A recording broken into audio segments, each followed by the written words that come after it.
Right. Whoa. Oh, wow, what a view. How's your con going so far? Just today, good, going well. Yes.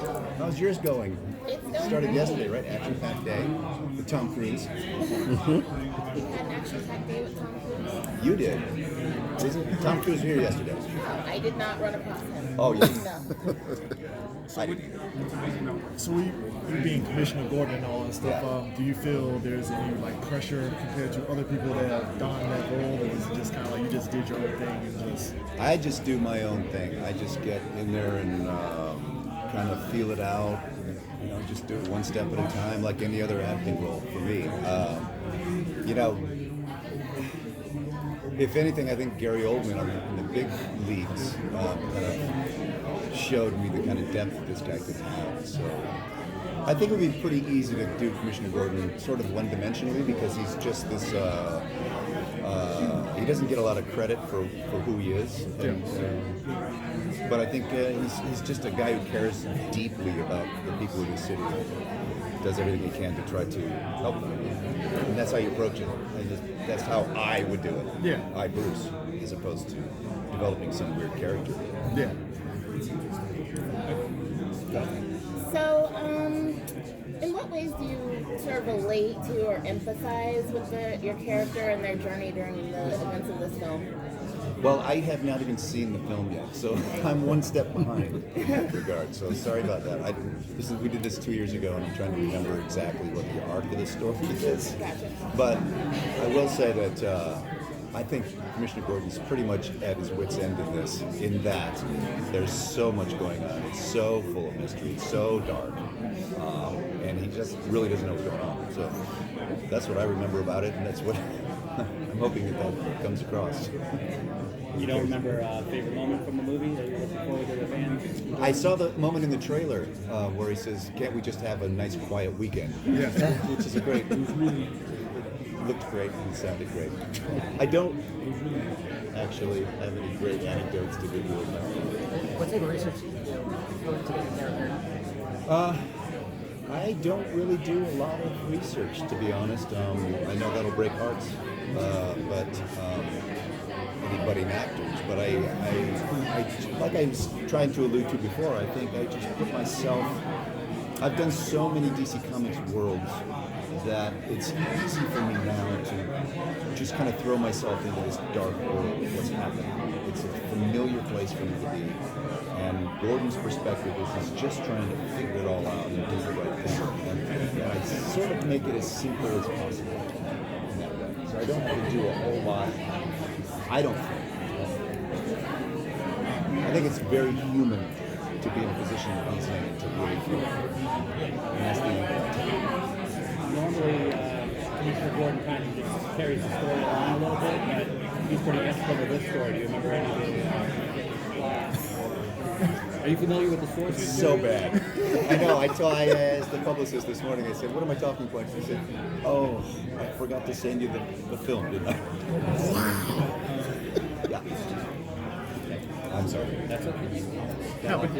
But you mentioned your whole experience of doing all these DC animated stuff. I mean, what was like jumping in on this kind of genre, doing the animated stuff? I mean, what was your kind of first impression?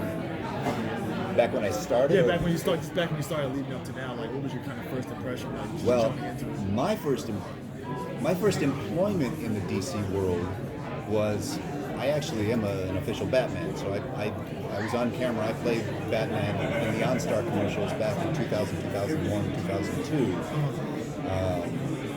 So I wore Michael Keaton's suit with the yellow insignia, and so that I did a bunch of research on.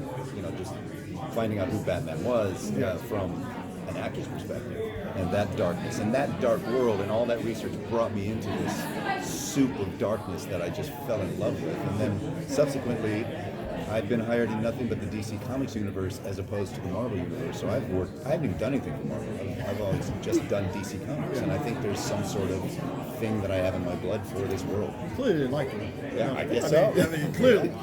Yeah, Justice League, and yeah. Green Lantern. How do you feel about voice acting as opposed to on-screen acting? It's so free for me. It's so free because everything has to come through this one part of your instrument. So there's no hiding, there's no faking, there's no making a face to cover your lack of preparedness. You have to bring it. And I think for any actors out there that are listening, voice acting is the most naked and vulnerable you'll ever be in a performance, because everything, you can hear everything. First of all, you can hear all the nerves, you can hear everything. So your craft has to be really rock solid. And then when you do the actual performance, as opposed to on camera, you're growing and pushing and sort of doing a little bit more, so that to make sure every bit of that intent is expressed. And that's what I like about it. Do you have a standard process that you follow in order to prepare for voice acting, regardless of what character it is? Well, yeah, I do a lot of vocal exercises and things like that to loosen everything up and to be more expressive and open and more in touch with myself. And then I start. And then the voice world is so fast moving. You'll get material, and then in 5 minutes you'll have to be full performance. It's cold reading most of the time, and so it forces that part of you to be really sharp and present. It's probably really the only thing. If I have some strong character to do, I will do a lot of research. Favorite voice actor that you look up to, emulate, idolize? Wow. As a kid, I fell in love with Peter Coyote's voice, doing all that narrating. Donald Sutherland is incredible.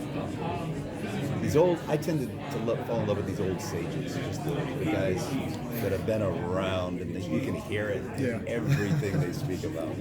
I love it. All the British guys. Yeah, I mean, all the hobbits, all these guys. I love it. Any music to get the character? Music. That's a good tool to use. Yes, there are things. Specifically, what music? Yes. I usually do music for emotional content. Like if I have, and I'll do this for on camera too. If I have emotions that I need available to me that I don't normally walk around with every day or have on my surface, I will. There's some Wilco stuff. I love Wilco. And it's gonna sound odd. I don't know. It's not in left field, but Wilco does it for me. I can cry in an instant listening to some of their songs. I love it, and I use that. Throw the earbuds in. All right. Thanks, guys. Thank you. Thank you.